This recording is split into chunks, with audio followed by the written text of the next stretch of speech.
Bayangkan seseorang yang hidupnya sempurna, hartanya banyak, keluarganya lengkap, tubuhnya sehat, namanya dihormati, lalu dalam waktu yang tidak lama, semuanya hilang, bukan satu persatu, tapi semuanya sekaligus.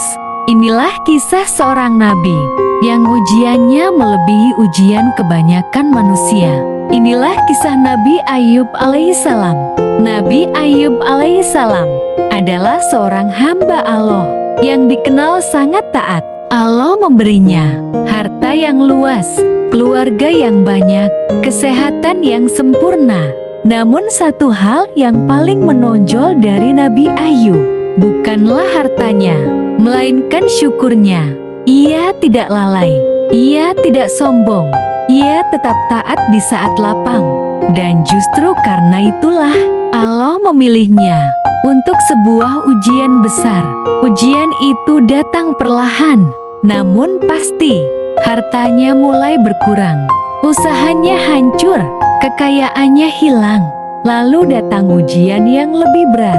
Tubuh Nabi Ayub ditimpa penyakit yang parah, berlangsung bukan sehari, bukan sebulan, tetapi bertahun-tahun, hingga manusia menjauhinya, teman meninggalkannya, bahkan sebagian kerabat tidak sanggup melihat keadaannya. Yang tersisa hanyalah tubuh yang lemah, penyakit yang menyiksa, dan satu hati yang tetap bergantung pada Allah.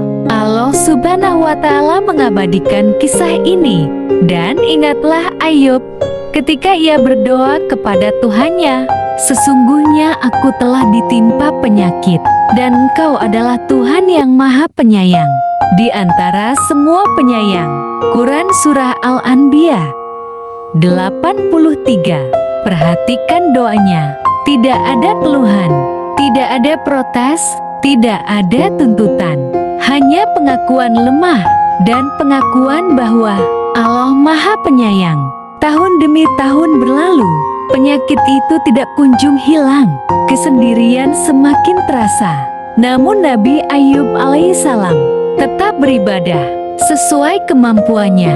Ia tidak berkata, "Kenapa aku? Ya Allah." Ia tidak berkata, "Apa salahku?"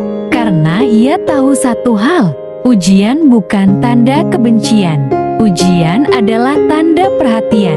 Dan pada saat kesabaran telah mencapai puncaknya, Allah Subhanahu wa Ta'ala berfirman, "Maka kami kabulkan doanya, lalu kami hilangkan penyakit yang ada padanya, dan kami kembalikan keluarganya kepadanya, dan kami lipat gandakan jumlah mereka."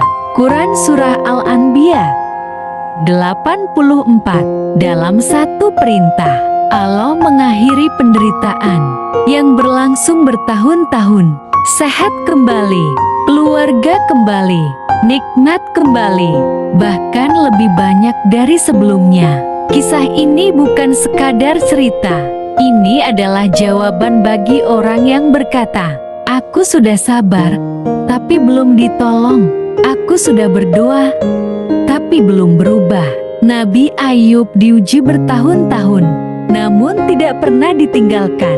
Allah menunda, bukan menolak. Rasulullah Shallallahu Alaihi Wasallam bersabda, "Sungguh menakjubkan urusan orang beriman. Semua urusannya adalah kebaikan. Jika ia mendapat kesenangan, ia bersyukur, dan itu baik baginya. Jika ia ditimpa kesusahan, ia bersabar, dan itu baik baginya." Hadis riwayat Muslim. Inilah ruh kisah Nabi Ayub. Jika hari ini hidupmu terasa hancur, ingatlah Nabi Ayub. Jika doamu belum terkabul, ingatlah Nabi Ayub.